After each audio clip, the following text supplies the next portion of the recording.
지난 밤, 특별히 새벽 주간에 하늘에서 큰 비가 내린 것 같습니다.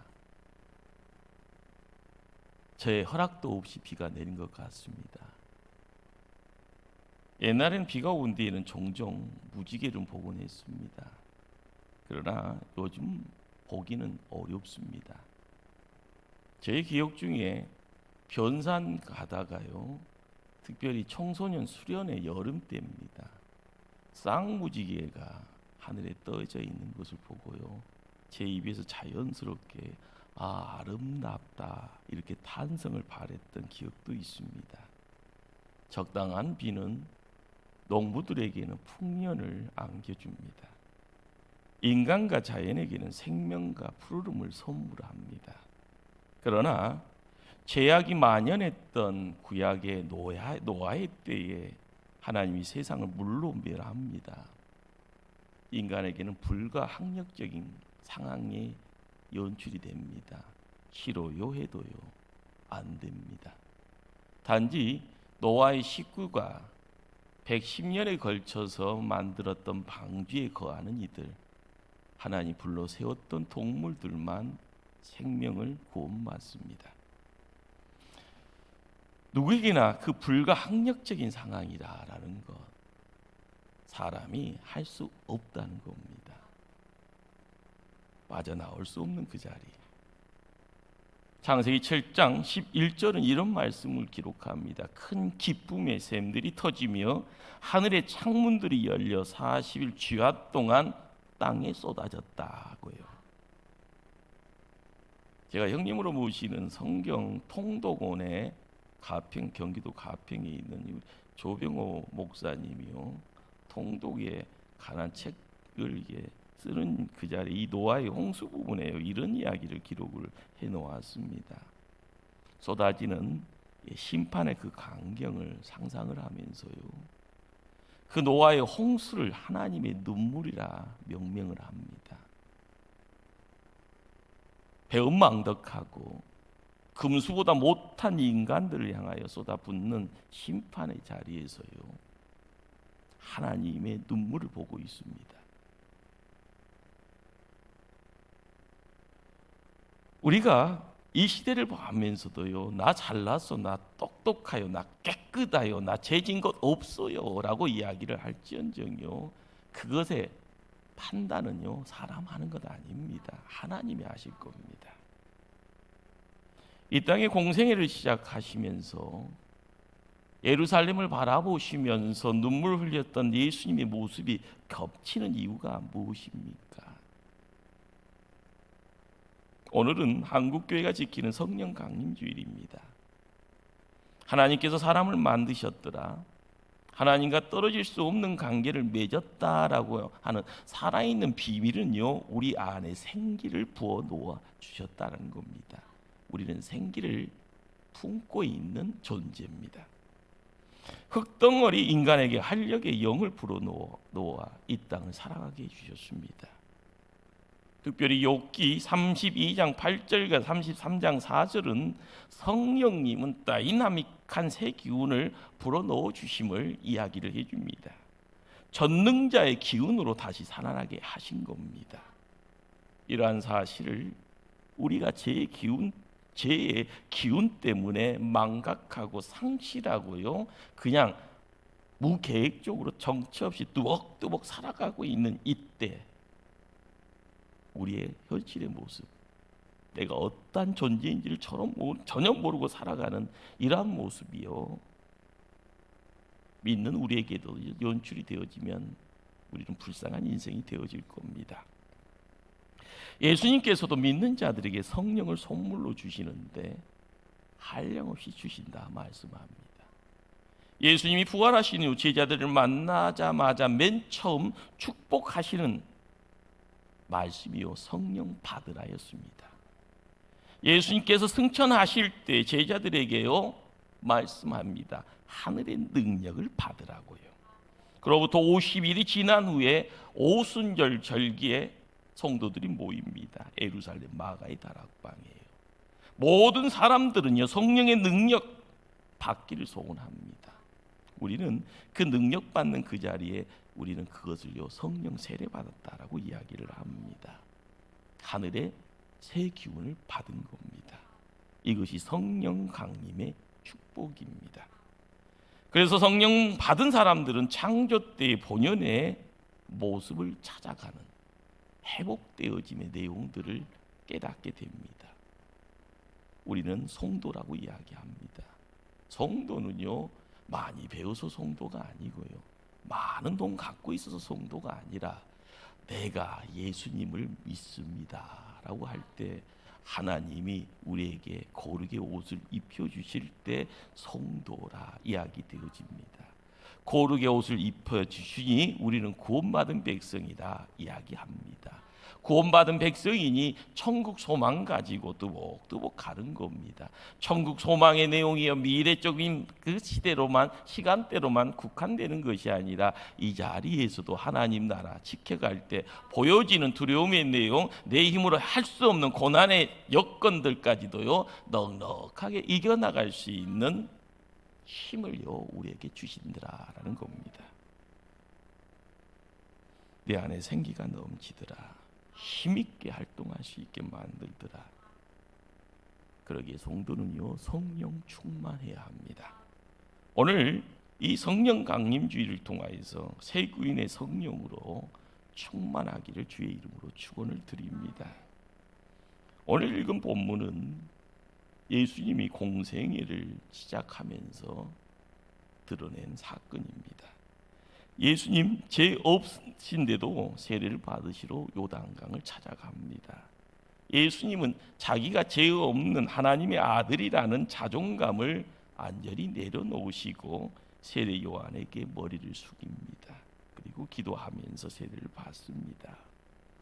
세례를 받는 요단강에서 하늘이 열리고 소리가 들리며 예수님에게 새 기운의 영이 덧입혀집니다. 여기에 엄청난 영적인 내용이 함께합니다. 온 인류를 사랑하시고 찾아오신 공생애의 3년의 삶의 내용이 바로 성령의 도우심 그리고 역사임을 우리에게 말하고 있습니다. 사랑하는 성도님들, 우리의 삶의 문제가 해결됩니다. 하나님 나라의 복음을 선포하면서요 그 복음 때문에 내가 희노애락의 문제 속의 기쁨을 또한 이야기합니다. 우리의 인생의 어둠이 물러가고요 빛이 임하는 자리에 빛의 자녀임을 고백할 때마다 우리는 성령의 역사가 무엇인가라는 것을 깨달을 때마다 하늘의 복을 소유함을 느끼게 됩니다.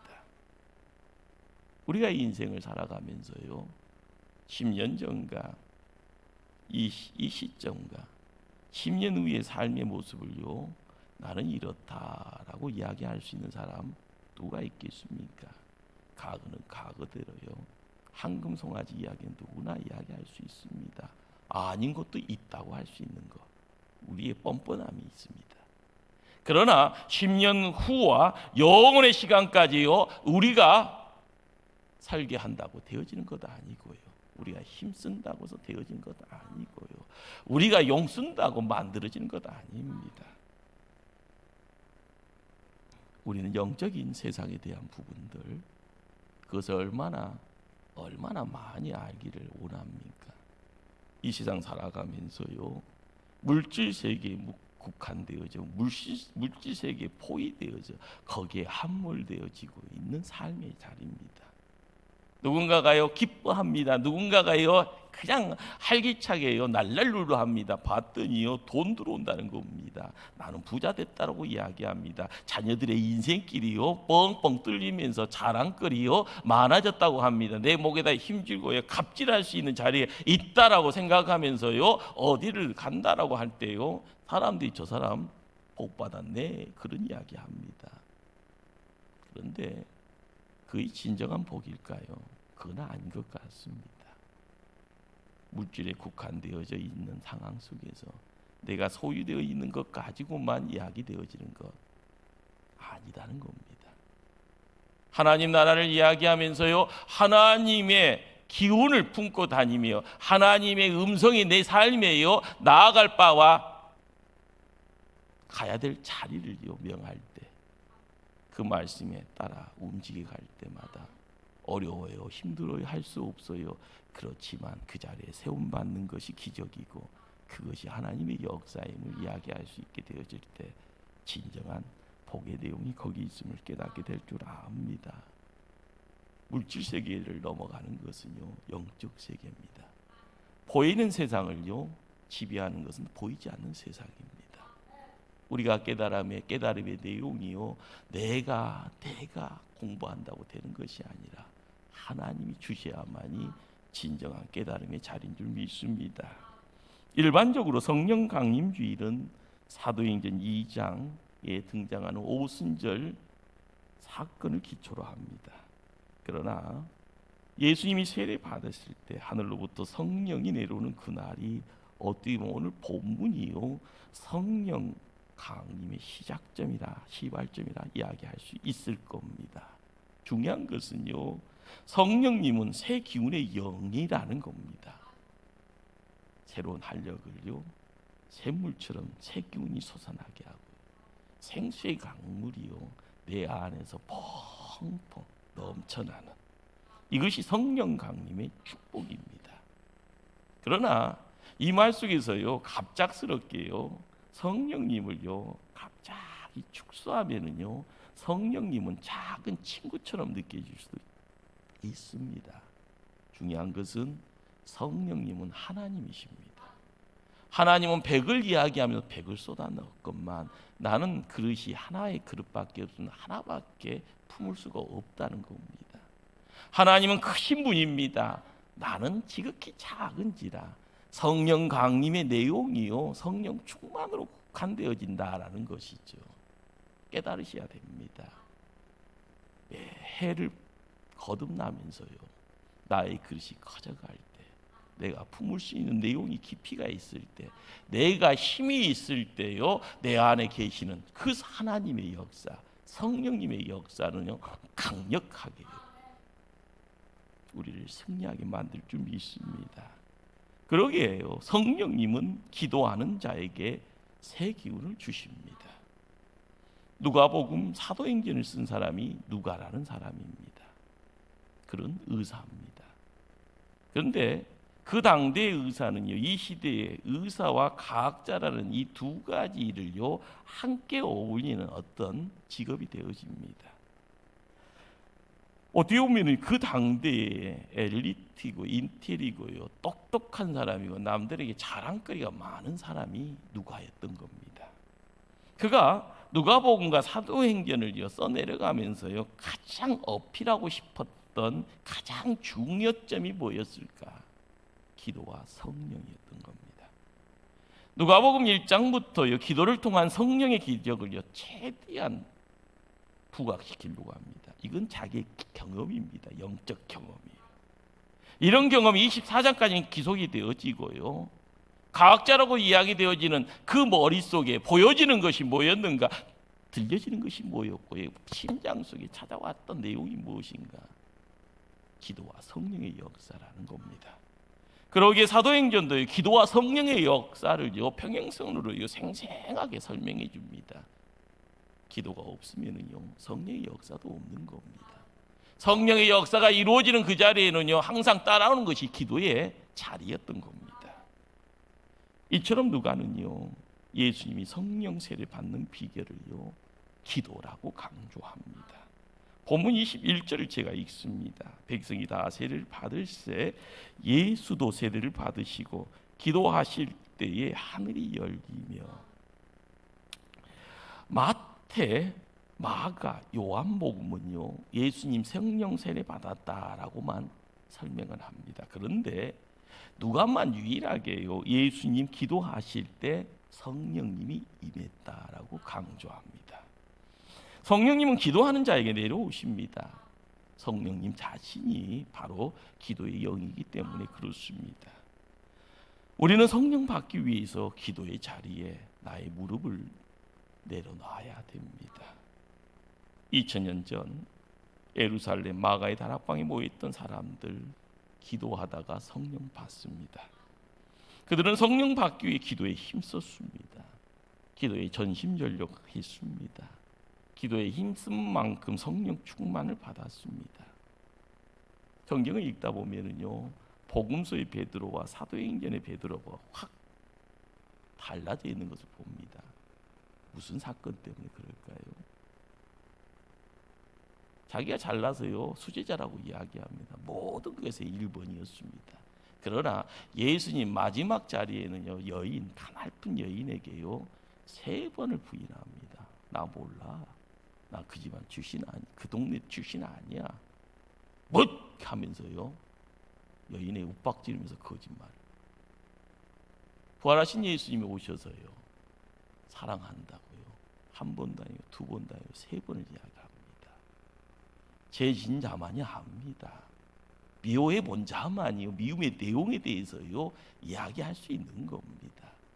베드로의 인생이 뒤집어지는 그 자리에는요 사랑의 내용 되어지시는 예수님이요 품어주셨기에, 그리고 보혜사 성령에 대한 부분을요 다시 한번 예수님이 살아생전에 말씀했기에요 기도하는 가운데 성령 받으라고 하였기에 성령 충만으로 나간 줄 믿습니다.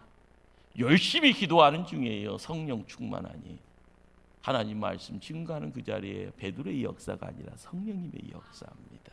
3,000명 5,000명이요 어찌할꼬 어찌할꼬. 배움의 내용 가지고 인생의 경험 가지고요 입술에 고백되어지는 내용이 아닙니다. 어찌할꼬 어찌할 거예요. 막막함의 내용입니다. 막막함의 내용이요 영혼의 시간을 가지고 이 땅에서의 경험치 못했던 삶의 자리를 넘어가는 자리예요. 어찌할 거가 있는 겁니다. 내 힘으로 할 수 없습니다. 하나님이 하시죠. 성령께서 하셔야만 됩니다 라고요 입술로 고백하는 그 자리에 어찌할 거가 있는 겁니다. 초대교회 7 집사 중에 기도에 힘썼던 인물이요 순교의 자리를 지켰던 스데반 집사요. 그리고요 먼 거리까지 가서 힘썼던 빌립 집사도 그러합니다. 연약했던 사도 바울이 오직 기도로요 성령의 능력과 기운이 넘치는 삶을 살아갑니다. 땅끝까지 나가는 그 자리에요 수많은 고난이 있습니다. 어려움이 있습니다. 죽이려고 달려드는 사람을요 멀리 할 수 있는 힘이 어디 있고요. 배 타고 가다가 풍랑에 의해서요 파손되는 그 자리에요. 길 가다가 산을 지나는데 강도들이 칼을 들고 기다리고 있는 그런 자리를요. 그러나 사도 바울이요 담대하게 갈 수 있는 비밀이 어디 있습니까? 자신에게 있는 것 아니고 성령님께 있었다라는 사실입니다. 요즘 코로나 사태로요 삶의 활력을 잃고 계십니까? 저 또한 잃고 있습니다. 그러기에 신체적으로 피곤하고 영적으로 피폐되어 있는 그런 삶의 모습인 것 같습니다. 언제부터인가 삶의 폐기와 기운이 고갈되어 있는 듯한 느낌입니다. 사랑하는 성도님들, 우리 함께 다시 성령 임재의 자리에, 성령 충만의 자리에 우리의 무릎을 드려야 될 줄 믿습니다. 성령님께서 새 기운을 불어넣어 주실 줄 믿습니다. 욥에게 찾아와서 말씀하셨던 전능하신 성령님의 기운으로 다시 살아나라 명하실 때 아멘으로 순종해야 될 줄 압니다. 에스겔 말씀처럼요 마른 뼈가 춤추는 역사가요 성령의 역사가 될 수 있도록 우리가 간절히 기도해야 될 줄 압니다. 둘째로요 하나님은 기도하는 자에게 하늘의 문을 열어주십니다. 오늘 누가복음 3장 21절뿐만이 아니라 마태, 마가, 요한복음에서도 동일하게 이야기하는 바가 하늘의 문이 열렸다라는 사실입니다. 왜 사복음서 모두가요 하늘의 문이 열렸다라고 강조할까요? 여러분들 보여지는 것이 다가 아니라는 것을 항상 명심하시길 바랍니다. 하나님 살아계십니다. 그 살아계신 하나님이 우리를 지키시니 우리가 두 발로 이 땅을 디딛고 사는 겁니다. 얼마나 불안하십니까? 코로나가 우리 집안에요 내 육신이 아닌 내 자녀들에게 찾아올까 봐 얼마나 불안하십니까? 생업의 자리에요 장사 안 되는 것이 내 탓도 아닌데 왜 이렇게 어려움의 내용이 가중되는가? 얼마나 힘듭니까? 그러나 명심하셔야 될 것은요, 하늘의 문을 닫는 분도 하나님, 하늘의 문도 열으시는 분도 하나님이십니다. 우리가 구약성경 말라기 마지막 책인 말라기를 읽다 보면 하나님께서요, 축복의 문, 하늘의 문을 닫았다고 이야기합니다. 이유가 뭘까요? 하나님이 왜 닫았을까? 왜요? 하나님 백성들이 꼴보기 싫은 겁니다. 너희들 내 아들, 딸 할 수 없다고 호적에서 지어버리겠다고까지 이야기하시는 분입니다. 그들의 행실 속에, 그들의 생각 속에요, 행함의 내용과 생각의 내용들이요, 어둠 자체를요, 제약의 내용 속에서요, 그러다 보니까요, 하나님이 문 닫아버리겠다라고 이야기한 겁니다. 그런데 구세주로 오신 예수님 엎드려 기도할 때요, 하늘의 문이 열리더라라는 겁니다. 우리의 영안이 열려지는 복된 자리 되기를 축원합니다. 우리의 삶의 자리에요, 내가 근실하게 해서 가까운 것만 봅니다. 하나님 아시죠? 내가 안경 쓰는 이유가 뭡니까? 그러나 영안이 열려질 때요, 우리의 삶의 자리에 하늘의 문이 얼만큼 활짝 열렸는가, 예수님이 우리의 가정을 위해서 자녀들의 인생을 믿는 성도들에서 얼마나 기도하시는가에 대해서요, 영안이 열려야 될 줄 압니다. 이것이 곧 기도의 유력이었고요. 기도는 닫힌 문을 여는 열쇠입니다. 성경을 읽다 보면 기적을 일으키는 사람들의 공통점이 무엇입니까? 돈 많다고요? 아닙니다. 세상 권세 갖고 있다고요? 아닙니다. 기도입니다. 기도는요, 태의 문을 엽니다. 기도는 축복의 문을 엽니다. 기도는 성공의 문을 엽니다. 기도는 가뭄의 때요, 단비도 내리게 합니다. 느헤미야 때에 느헤미야가 고백합니다. 기도는 형통의 문을 연다고요. 초대교회 성도들은 기도로 감옥의 문을 열었습니다. 사도 바울도요, 기도로 빌립보 감옥 문을 열고 갑니다. 따라서 한번 해볼까요? 기도하면 열립니다. 한번 더 할까요? 내가 기도하면 큰일 납니다. 큰일이 좋은 일이라니까요. 갑자기 큰일 난다는 게 딱 다 물어버리시네. 다시 할까요? 내가 기도하면 축복이 답답을 됩니다. 아멘. 남의 것 사모하지 마시고요, 내 집안의 축복을요 사모하시고요, 남 잘됐다는 소리 듣고요, 왜 우리 집안은 안 됐고 이런 말 하지 마시고요, 내 집안이 잘 되기를 힘써갈 수 있는 일꾼들 돼야 될 줄 압니다. 이 시대의 문제가 뭘까요? 성도가 기도의 자리에서 점점 멀어진다라는 겁니다. 교회가 타락하는 이유가 뭘까요? 소유되어지는 것 가지고요 만족하기 때문에 그렇습니다. 기존의 복의 내용 가지고요 만족하기 때문에 그렇습니다. 보여지는 것이 복의 시작이고 끝인 줄로만 아니까 그런 겁니다. 하늘의 문이 열린다라는 것은요, 매일매일 삶 속의 영적인 부분에 대해서 하나님과의 교제의 내용을 통하여 하나님의 신령한 기운을 통하여서요 어둠은 물러가고요, 우리의 삶의 역사가 빛의 자녀의 모습으로 진행되어질 때 나타나는 아름다운 이야기들입니다. 그러기에 우리가 점점 하나님 곁에서 멀어진다 하면은요, 뭘 이야기합니까? 하나님이 우리 가족을 향하여 축복의 문을 닫는 것을 이야기합니다. 세상 사람들하고요 경쟁하는 것도 힘들어 죽겠는데 언제 기도합니까? 진짜를 놓치고 가는 겁니다. 우리가 진리 안에서요, 참된 것 안에서요, 영혼의 내용들을요 알아가는 데 힘써야 되는데, 누군가가 이야기해주면 고개 끄덕끄덕 은혜 받았습니다 라고 가다 보면은요, 누가 내 머리에 지우개를요 갖다 놓았는지 금방 사라져 버립니다.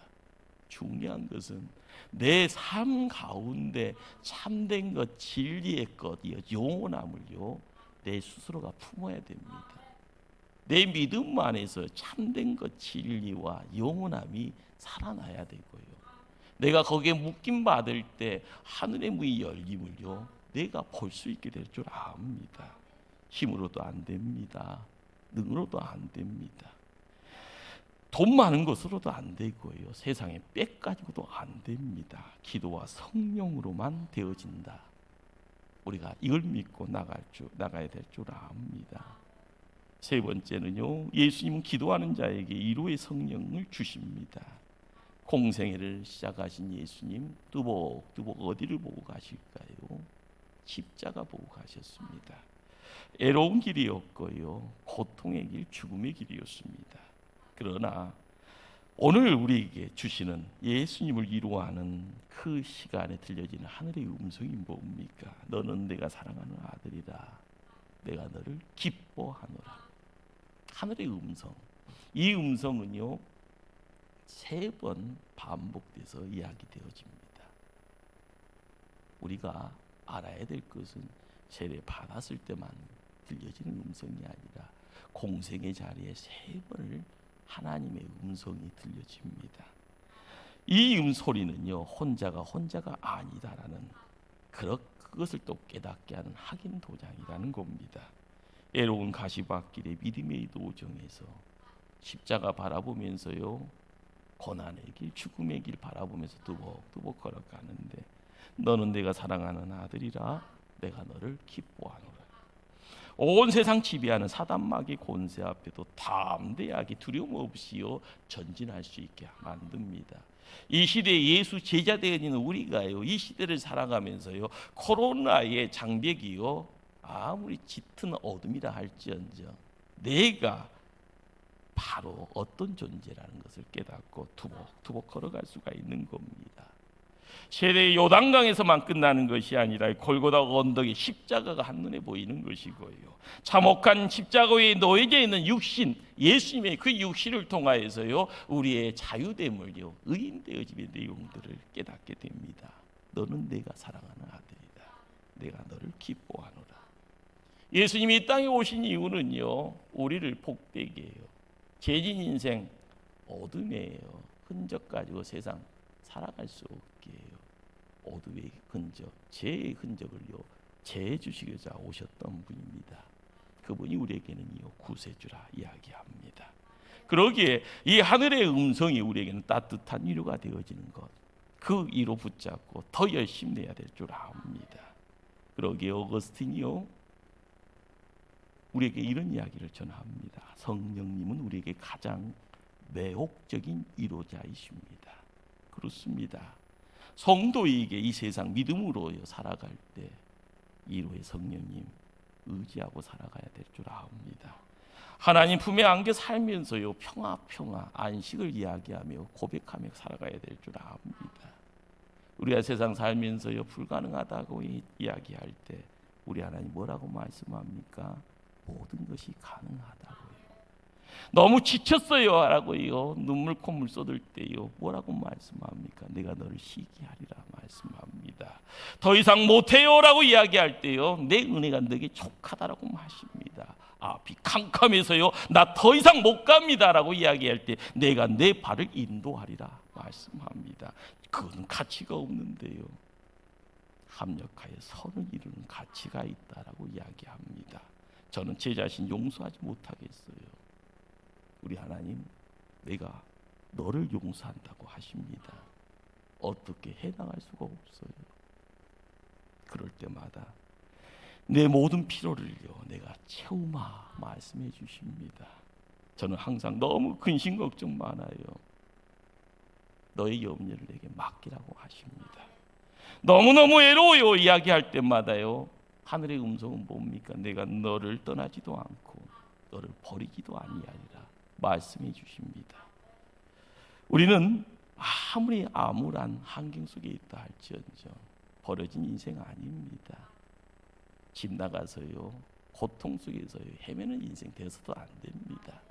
우리의 삶 속에서요 하늘이 주시는 기쁨이 있고요 그 기쁨의 자리에 능력이 있으니요 복의 그릇 준비하여 나만 잘 되는 것이 아니라 내 가정이 잘 되고요 내 교회가 잘 되고요 이 민족이 잘 되어지는 역사 이루어가야 될 줄 압니다.